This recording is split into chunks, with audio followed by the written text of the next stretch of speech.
Bismillahirrahmanirrahim. Assalamualaikum warahmatullahi wabarakatuh. Di video kali ini, admin kembali berbagi informasi seputar jadwal pendaftaran P3K ya, terbaru di hari ini Kamis 27 Oktober rekan-rekannya. Dan admin juga akan memberitahukan terkait informasi di akun GTK.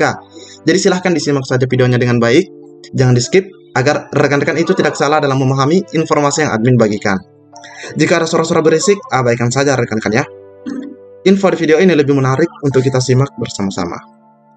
Oke, kita lanjut ke info yang pertama. Pendaftaran P3K 2022, info terbaru. Nah ini ya, jadwal SSC-ASN dibuka. Nah, jadwal terbaru SSC-ASN dibuka. BKN jangan babak belur. Nah, ini informasinya 27 Oktober di hari Kamis ya. Jadi ini masih sangat-sangat baru. Kita baca bersama-sama. Pengumuman seleksi guru ASN P3K tahun 2022 mohon menunggu Panselnas yang akan mengumumkan jadwal seleksi. Begitu kalimat pengumuman di laman guru p3k.kemendikbud.go.id yang masih ditampilkan hingga Kamis 27 Oktober. Nah, rekan-rekan juga sudah melihat ya pastinya. Pengumuman tersebut terpampang besar lantaran sebelumnya sudah beredar kabar yang disambut riang gembira para tenaga honorer bahwa pendaftaran seleksi P3K dimulai 25 Oktober. Nah, bahkan ini suratnya ya dikeluarkan oleh Ibu Nunu. Kabar tersebut merujuk surat nomor 7302 sekian yang tertanggal 20 Oktober 2022 yang ditandatangani pelaksana tugas Dirjen Guru Tenaga Kependidikan, dalam hal ini Ibu Nunu Suryani. Surat Dirjen GTK Kemendikbudristek yang ditujukan kepada Kepala Badan Kepegawaian Negara, CK Deputi Bidang Sistem Informasi Kepegawaian, atau dalam hal ini Bapak Suharmen, itu berisi penyampaian jadwal pelaksanaan seleksi P3K tahun 2022. Namun sifatnya hanya usulan kepada BKN selaku Panselnas CASN 2022. Sebelumnya, dua pejabat BKN sudah menyampaikan sejumlah alasan mengapa pendaftaran seleksi P3K 2022 belum bisa dimulai 25 Oktober. Nah, rekan-rekan ya. Oke, kita lanjut lagi. Nah, di sini nanti ada disebutkan mengenai jadwal. Deputi Bidang Sistem Informasi Kepegawaian atau SINKA BKN, dalam hal ini Bapak Suharmen, menyampaikan kabar terbaru. Nah, ini ya, kabar terbaru soal pembukaan pendaftaran P3K tahun 2022 melalui sistem seleksi calon aparatur sipil negara atau SSC-ASN. Portal sscasn.bkn.go.id merupakan situs resmi yang dikelola BKN sebagai pintu pendaftaran seleksi P3K 2022. Berikut beberapa poin penting pernyataan terbaru. Nah ini ya, pernyataan terbaru dari Pak Harmen. Pertama, sistem SSCASN akan dibuka akhir Oktober 2022. Rencananya SSCASN pendaftaran P3K 2022 akan dibuka pada akhir Oktober. Nah ini tinggal beberapa hari lagi rekan-rekan ya. Sebelumnya pendaftaran seleksi P3K 2022 dibuka. Panselnas CASN 2022 akan melakukan sosialisasi terlebih dahulu pada hari ini 27 Oktober. Besok, ini ya maksudnya hari ini, sosialisasi pengadaan P3K 2022. Tetapi SSCASN belum bisa dibuka tanggal 27 sampai 28 Oktober. Jadi ini perlu juga rekan-rekan catat bahwa besok ya 28 Oktober itu masih belum bisa dibuka. Suharmen menjelaskan, alasan SSCASN belum bisa dibuka pada 27 sampai 28 Oktober, Panselnas CASN lanjutnya harus melakukan verifikasi dan validasi terhadap formasi P3K untuk instansi pemerintah daerah. Jadi itu alasannya ya, sehingga hari ini dan besok belum bisa dibuka. Nah, namun di sini kita bisa melihat lagi, langkah ini harus dilakukan untuk memastikan tidak ada yang mismatch antara keputusan Menteri Pendayagunaan Aparatur Negara dan Reformasi Birokrasi dengan yang masuk ke sistem SSCASN. Ketiga, deadline input formasi 28 Oktober. Hingga 28 Oktober, portal SSCASN kemungkinan masih belum bisa dibuka. Alasannya, instansi pusat masih melakukan input formasi. Jadi 28 Oktober itu pusat masih melakukan input formasi ya. Dan ini diberikan batas waktu sampai 28 Oktober. Suharmen mengatakan paling cepat SSCASN bisa dibuka akhir bulan. Syaratnya, instansi pusat konsisten memasukkan data formasi ke SSCASN sesuai batas waktu 28 Oktober.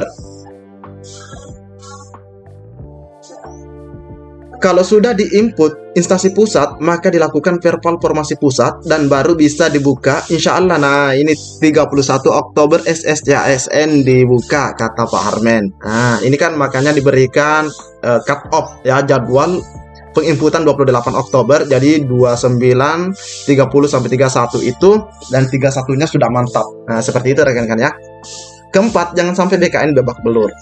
Sekretaris Kemenpan RB Rini Widianti, kata Suharmen, sudah mengajukan surat ke instansi untuk melakukan input formasi ke SSCASN paling lambat 28 Oktober.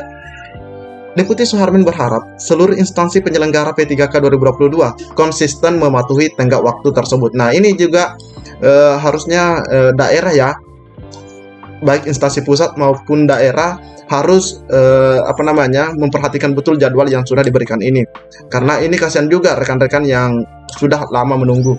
Seperti itu rekan-rekan ya. Jadi di sini Pak Harmen mengatakan insya Allah sekitar 31 Oktober SSCASN sudah bisa dibuka atau diakses. Seperti itu rekan-rekan ya. Jika tidak, maka BKN yang babak belur karena waktunya jadi sangat mepet. Suharmen menegaskan, nah ini dia ditegaskan, bahwa SSCASN pendaftaran P3K 2022 bisa dibuka pada 31 Oktober bila semua prosesnya berjalan lancar. Nah, rekan-rekan ya. Dikatakannya bahwa Panselnas CASN memerlukan waktu untuk melakukan verbal terhadap formasi yang diinput instansi. Jadi kalau misalnya 28 Oktober itu selesai diinput, jadi 29 sampai 30 itu dilakukan verifikasi dan validasi. Seperti itu rekan-rekan ya. Misalnya mungkin ya jumlah formasi yang sudah ditetapkan oleh Pan RB apakah sama dengan yang diinput oleh instansi baik pusat maupun daerah. Mudah-mudahan semua berjalan sesuai jadwal karena BKN harus melakukan verbal kembali. Nah, ini ya, terhadap formasi yang diinput instansi juga untuk memastikan apakah sesuai antara Kemenpan RB dan data yang ada dalam database SSCASN. Nah, jadi jelas sekali rekan-rekan ya. Jadi semoga saja 28 Oktober baik pusat maupun daerah ya, instansi pusat maupun daerah betul-betul bisa menyelesaikan pekerjaannya. Nah, sehingga 31 Oktober rekan-rekan sudah bisa melihat penempatannya. Melihat penempatannya artinya apakah dia sudah mendapatkan formasi atau tidak. Seperti itu rekan-rekan ya. Nah, oke, kita lanjut lagi. Ada informasi juga dari, nah ini rekan-rekan ya, ada informasi di akun GTK. Di sini ada di poin 10. Sebelumnya poin 10 ini hilang rekan-rekan ya, sebelumnya hilang. Namun semalam ini muncul lagi. Namun di sini ada beberapa informasi yang ditampilkan. Pertama, di sini admin perlihatkan dulu yang nomor 10 untuk akunnya ini. Kondisi verbalnya itu tidak dikunci, namun ada keterangan lolos P3K. Nah, ini juga kita masih menunggu informasi lebih lanjut. Apa maksud tidak dikunci ini? Apakah sebelumnya mereka ini sudah diberikan formasi berdasarkan pemetaan, tiba-tiba diubah lagi atau seperti apa? Nah, yang jelasnya ini ada informasi seperti ini di akun GTK. Namun ada juga yang lain rekan-rekan ya. Nah, di sini rekan-rekan bisa lihat di nomor 10 kondisinya itu dikunci. Kondisinya dikunci. Terus di sini ada keterangan tercatat lulus passing grade P3K 2021. Jadi di sini tercatat lulus dan sifatnya dikunci, sifat datanya dikunci. Nah, ini ya, sifat datanya dikunci di sini. Nah, rekan-rekan ya. Namun apapun itu, harapan kami semoga saja rekan-rekan semua yang sudah lulus passing grade tetap mendapatkan formasi. Seperti itu rekan-rekan, mendapatkan penempatan yang sesuai dengan domisilinya. Nah, jadi silahkan rekan-rekan cek akunnya masing-masing apakah kondisinya dikunci atau tidak. Nah, sebagaimana yang admin tampilkan ini. Nah, seperti itu rekan-rekan ya. Jadi mungkin cukup sampai di sini informasi yang dapat admin bagikan di video kali ini. Pantau terus channel ini. Admin akan terus berbagi info update buat rekan-rekan semua. Assalamualaikum warahmatullahi wabarakatuh.